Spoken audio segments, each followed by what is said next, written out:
So here's the patch notes. They are updated as of August 16th, so that is today. They went through and fixed an issue allowing multiple squads to enter the same red room. This addressed other issues related to dining gas, a red door hallway. Fixed an issue where the battle pass tiers were not unlocked correctly when the battle pass or the battle pass bundles were received as a gift. Fixed an issue with the PPSH Cold War, where the KGB eliminator and the Gru suppressor attachments were popping up white boxes. So 3 bug fixes. And then now let's go ahead and get into the weapon balancing. So we are generally pleased with the state of balance. We do not think anything needs to immediately be addressed. However, we do feel there are some outliers in the assault rifle category that have been top tier long enough and is appropriate to reduce their power level to give other weapons some time in the spotlight. Those changes will be coming very soon. So examples of that might be the Krieg and some other weapons that are quote unquote meta, the C58. They let them shine for a little bit, but those nerfs will be coming soon. We'll see what those inevitably end up being, but at the end of the day, these are what they ended up changing today. Assault rifle, this is the AS VAL from Modern Warfare. They changed the maximum damage from 30 down to 27, which also impacts the chest and headshots because everything's based off a chest and headshot multiplier. So what ends up happening is this gun will be a lot weaker up close, and we'll talk about these specific damage values. Following our balance overhaul, retained one of the fastest, easily achieved TTKs in the game. You guys know it if you ran it. People loved this gun because how broken it was. It didn't take a lot of skill up close. You hit the shots up close and boom, automatically you're winning the gunfight almost against everything except for maybe a shotgun. And even then you're pretty good. While its magazine capacity does hold it back, its TTK potential has remained well outside the range we have been targeting. So it's just them trying to increase that TTK. Maybe at some point they'll increase the mag. That would be kind of cool for this. So that it could be a little more viable in that mid-range and take advantage of the gun the way it's never been used. The Fennec, bullet velocity increased. We'll go ahead and talk a little bit about that. That's one of the biggest issues with this gun, in addition to its mobility and its mag size, but at least they're taking steps, baby steps, right? Submachine Gun Charlie. This is one people are going to be pissed off about at a glance, but we'll talk a little bit about it. It is the Modern Warfare Mp5. So they decreased the close range damage from 34 down to 31. Which also impacts the chest and the head. They also went and changed the maximum damage range, and they decreased that by 5.4%. So that's going to bring its overall damage range down. And then they increased the damage multiplier here. And what this does is at medium and long ranges, it's going to do a little bit more damage to the chest than it did before. But up close, it's going to do the same damage to the chest because by changing this number, you've made it so that it does lower, but you're multiplying it by a bigger number, which we'll get into the numbers. Then the OTS, they fixed the little ADS sway mechanic. That fixed it. That's good.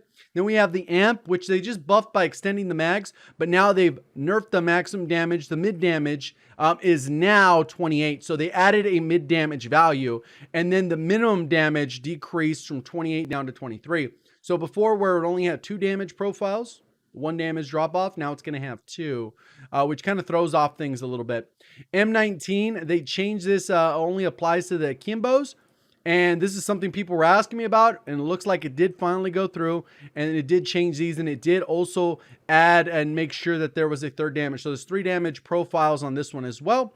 The SYKOV, this only applies to the full auto version. Maximum damage decreased, mid damage decreased, and then minimum damage decreased. So it got a triple nerf, which is going to impact its chest and headshot, which have the same damage multiplier, which we'll go ahead and get into now. So here's the AS VAL. Here's the changes. It went from 47 down to 42, 37 to 33, 30 down to 27. And how that impacts it is it goes from 9 shots to kill up close. You can see it goes 6, 7, 9, 9 to 6, 8, 10, 10. So more consistently, you're going to get a higher TTK. You only need 2 chest shots to still get a 9-shot TTK, but before you only need to hit limb shots. So more often than not, it does get balanced. It'll probably do well, but the bullets aren't going to be able to stretch as far on that 30-round mag. So I think they kind of ruined this one. They need to extend the mag so that maybe you'll be able to take advantage of these long-range TTKs just because 30 bullets, not nearly enough. When it comes to the Cold War MP or the Fennec, it went from 217 up to 245. Not a huge difference. It's just going to be other instances where it'll feel like the damage actually hits. The whereas before the bullets were probably trailing a little bit too low and you're hitting somebody in the leg instead of the stomach or the chest. And then we have the Modern Warfare MP5. They did the damage drop off, so that's for the max damage. Not a really big issue here. The thing right here is the chest shot ends up staying the same for up close because they changed it, but these ones, it actually gets a buff for its second and third damage.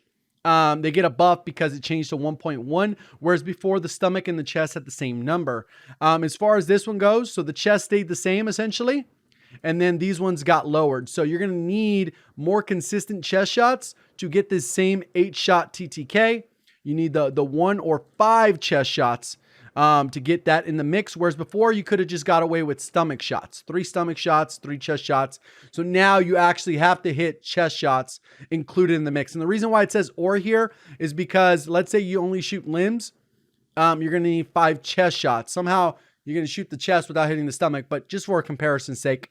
And then right here, you can see that instead of before you needed 9 stomach or chest, you end up with the scenario where now you have to actually hit the chest to get even a 10 shot, and you only need 2 because they ended up getting a buff. So instead of needing like 9 to get 10, now you need 9 stomach or 2 chest. So combination in the mix there, you get a little bit better TTKs at medium to long range. So it kind of got a buff in its medium range. It's not going to be like game changing, but this close one, you'll definitely notice that you need more shots. And those 45 round bullets is not going to really be able to stretch it all that far. Now let's go ahead and talk about the SYKOV, which before I thought this was like the ultimate weapon to pick up with your ghost loadout. They did nerf this one considerably. It's like nerfed into the ground pretty much, at least in my opinion. You can see that it had 8, 9, and 10 shot to kill. Now it starts at 9 and then it goes up to 11. So it's pretty bad. Still 2-shot variance there because of the way the multipliers work. You don't get any headshot multiplier. You didn't before.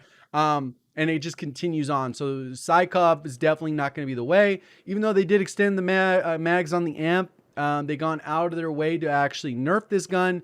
So it ends up taking way more shots to kill. So from 6 to 8, now it's 7 to 9. So you can never get that fast TTK or insanely fast. And then you more often will get 8 shots to kill, which was like the limb damage before. So not particularly special in this way anymore. They've kind of made it so the secondaries are truly secondaries. They're not going to be able to get those off the rip. Maybe they saw some signs in that. And the other one on that list when it came to ghost loadouts was the M19 Akimbos. So right here, you can see they've dropped the damage by about 9 here, by about 5 there, about 5 there, and about 4 there, which changes things quite a bit. You're going to not be able to get these insanely fast TTKs. You can see this one starts at 467, and now with the Kimbo, these were theoretical anyways. The odds you have to barrel stuff to get the crosshairs to be that tight and get those damage TTKs. So it's kind of fallen off quite a bit. And that's kind of where it is. I'll update this on the master doc that I have with kind of all these different TTKs, because these are considerable differences that will definitely change these options. At the end of the day, it looks like they've kind of just nerfed a lot of MW stuff. And I think this is kind of leading up and towards the Vanguard, where they're going to introduce new weapons. And then over time, we could expect the Cold War ones to receive nerfs. It's just kind of nature of the beast, how they do business. If you enjoy the video, learn something new, please do me a favor, hit the like button. If you're brand new, want to find your way back, double check, make sure you are subscribed with notifications on. Appreciate all the support. Thank you for watching. As always, have a great day.